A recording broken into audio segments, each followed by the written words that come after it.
Hello, sports fans. Welcome to Super Sports Central. The New York Giants have fired head coach Brian Daboll. And as a Giants fan, I've got a lot of thoughts, so let's talk about it. So the Giants, they fired Brian Daboll, and I don't love the move. And I know that sounds crazy because most Giants fans wanted Daboll fired, but I'll explain in a minute. But I definitely understand where the Giants were coming from. They blew another lead this week. They're now 2-8 on the season, and they just lost too much.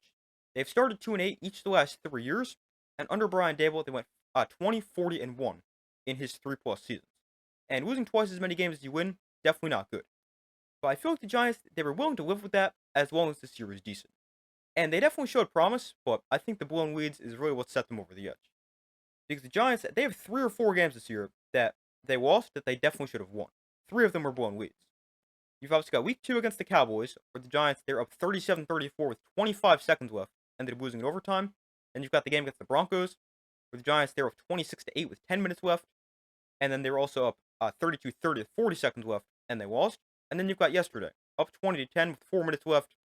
Then the Bears score 14 straight in the final 4 minutes, and the Giants lose. Plus, you can also throw the game against the Saints in there, where the Giants, they led 14-3 early, and then they turned the ball over 5 times the rest of the way, ended up losing 26-14. Now, obviously, the blown leads for the Giants are not good, but I blame that a lot more on defensive coordinator Shane Bowen than I do Brian Daboll. Because it's not Brian Daboll's defense, he's an offensive guy. It's Shane Bowen's defense that allowed the Cowboys to get into field goal range at the end of regulation and then again in overtime. It's Shane Bowen's defense that gave up 33 points in the fourth quarter against the Broncos. It's Shane Bowen's defense that allowed the Bears to over double their point total yesterday in the final 5 minutes. Not to mention all the talent the Giants have on the defensive side of the ball that Shane Bowen has no idea how to use, and how the Giants is one of the worst defenses in the NFL. And on top of all of that, Shane Bowen, when he came to the Giants, was known for being good against the run and one of the best red zone defensive coordinators. Giants, they got one of the worst run defenses, and they're terrible in the red zone. So I blame that a lot more on Shane Bowen than I do Brian Daboll. And I really wanted Shane Bowen fired weeks ago, not Brian Daboll. I blame that a lot more on Shane Bowen. Now, why did I want the Giants to keep Brian Daboll? There's a few reasons. The first one is Daboll showed he could lead a good team. Giants, they had a great year in the first year under Brian Daboll. They went 9-7-1. They made the playoffs, won a playoff game, and Brian Daboll won Coach of the Year. So he clearly showed he could be a good coach and lead a good team. The second reason I don't like the firing of Brian Daboll is the quarterback position. Because the Giants, they always blame Daniel Jones for all their problems. Obviously, Daboll didn't do that directly, but whenever the Giants were talking about their problems, it was always Daniel Jones. And Brian Daboll did help Daniel Jones have that good year in 2022, which kind of put the Giants in a tough spot, but then they had to pay him, even though he wasn't really that good.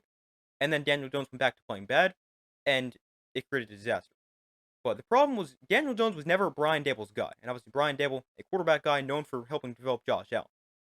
So Daniel Jones was never his guy, and the whole thinking was, okay, let's let Brian Daboll go get his guy. And they finally do that this year. They let him go draft Jackson Dart.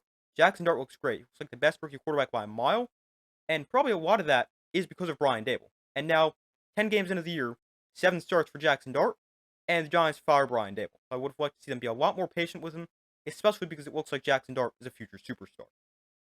Now, another thing I'm not the biggest fan of is the timing of this fire. Obviously, it makes sense it happened after the blown lead yesterday, and I can definitely understand that.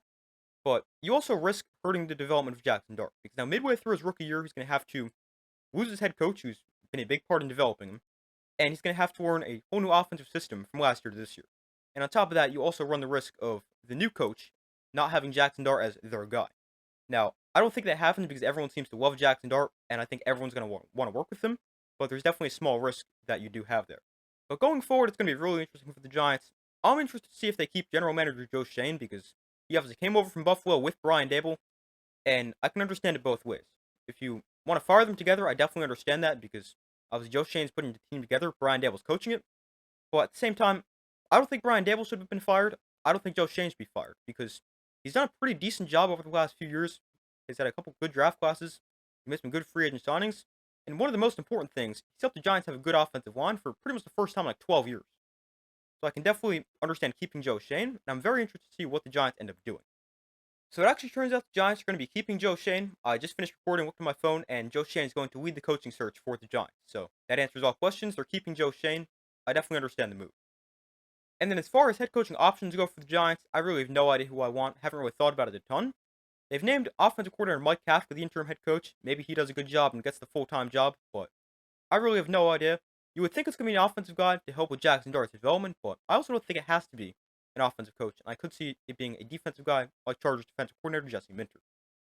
But The Giants, they fire Brian Daboll. I don't like it. I would like to see them keep him. Be patient at least until the end of this year. Ideally next year as well, or midway through next year at the very least. But Giants, they fire Brian Daboll. Let me know what you guys think in the comment section down below. And yeah, thank you guys for watching. Be sure to like this video, subscribe, turn on notifications. I do my best to post as often as possible, and I will see you in the next video.